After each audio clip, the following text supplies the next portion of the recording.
Firefighting in Canada this week is brought to you by VFIS of Canada, a division of CVIS Incorporated, Canada's largest insurer of firefighters.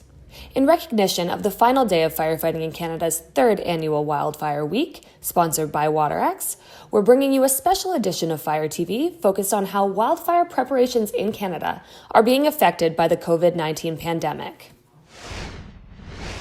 Wildfire season is approaching, and many wildland fire experts are preparing and pivoting their plans for how best to assess and manage the upcoming wildfire season while the country is dealing with the coronavirus outbreak. In light of these new developments, the BC Wildfire Service is changing its training model for new 2020 firefighter recruits.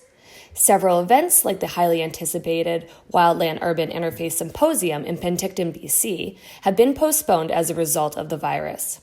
Jody Lucius is the Communications and Engagement Superintendent for the BC Wildfire Service. She said they had been forced to innovate their model in order to balance public health measures with adequate and effective preparation for the wildfire season. For us, the biggest thing is that we are continuing to work through our preparations for the 2020 flood and fire season. We do have a mandate to respond, and in the interest of public safety, of course, we are doing everything we can to make sure that we can fulfill that mandate this year. Part of that is really, like you said, looking at a variety of changes and options in order to help protect our staff or minimize their exposure to COVID-19. Typically, new recruits are put through a boot camp in Merritt, BC, but this is now shifted online. Mark Healy is a certified planning section chief for one of the BC Wildfire Service incident management teams. He said that because a lot of the preparation for wildfires includes face-to-face training, social distancing poses a major challenge. On the training side of it, it's had a huge impact on us. We're trying to come up as quick as we can. You know, it's a real shift to try to take a bunch of your training that you've done for years in a classroom setting and then trying to shift portions of it or all of it to an online platform is really hard. We're not in the business of creating online training. He said they need to figure out how to properly assess recruits without a physical boot camp or fitness test to then determine which provincial zone to assign them to in order to fill the necessary crews. But service members will eventually have no choice but to meet and train in person. The service will require training in smaller groups within their designated fire zone. Wildfire season typically begins around May, so he said in-person training will likely begin within a few weeks. The COVID-19 situation is changing rapidly, and adjustments within the BC Wildfire Service are following suit. Lucius notes they are taking precautions to ensure the safety of their members. Typically, fire camps house hundreds of firefighters, so adjustments have been made in an attempt to maintain physical distancing and sanitary regulations.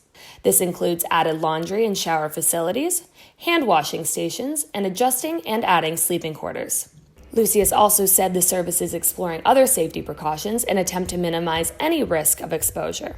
However, the service is still in discussion regarding what precautions should be used throughout the upcoming wildfire and flooding season. The Ministry of Environment and Climate Change Strategy also issued a ban for all high smoke sensitivity zones in BC on March 26th. This comes in light of discussions surrounding smoke from wildfires weakening lungs and potentially making people more vulnerable to COVID-19. The Ministry of Environment has put out some restrictions on open burning right now. So those restrictions are in place for high smoke sensitivity areas. So those are largely kind of highly populated areas within BC.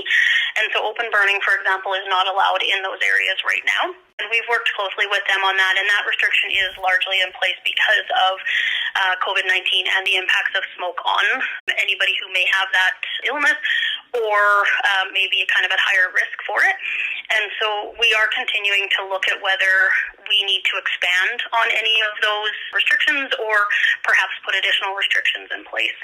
Alberta Wildfire issued a news release at the beginning of March to alert news outlets wildfire season had started and was expected to last until October. They told CBC that frontline workers are also contemplating what a busy fire season could mean if they're still dealing with a public health pandemic.